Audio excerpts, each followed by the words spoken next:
నరసింహ శతకము నుండి 68వ పద్యం.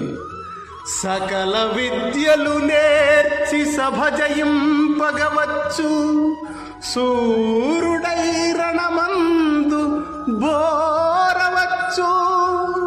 రాజరాజై పుట్టి రాజ్యమేలగవచ్చు,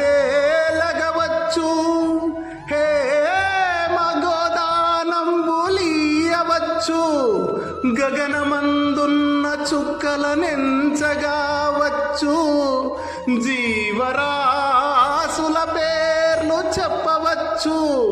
అష్టాంగయోగములభ్యసింపగవచ్చు, మేకరీతిగా ఆకు మెసవవచ్చు. తామరస గర్భహర పురంధరులకైనా నిన్ను వర్ణింపతరమౌనే నీరజాక్ష.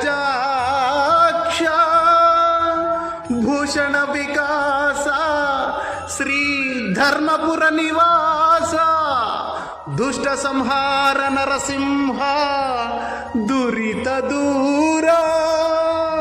ఓ పద్మలోచన, విద్యలన్నింటినీ నేర్చి సబలయందు జయముందవచ్చును, యుద్ధములో గెలుపొందవచ్చును. చక్రవర్తి అయి భూమినంతయును ఏలవచ్చును, బంగారమును ఆవులను దానమీయవచ్చును, నక్షత్రములను లెక్కింపవచ్చును, జంతుజాలముల పేర్లు చెప్పవచ్చును, మేకవలె ఆకులను తినవచ్చును, యోగంబులను అభ్యసింపవచ్చును. కాని నిన్ను తెలుసుకొని వర్ణించుట ఆ బ్రహ్మేశ్వర ఇంద్రాదులకు కూడా సాధ్యము కాదు దేవా.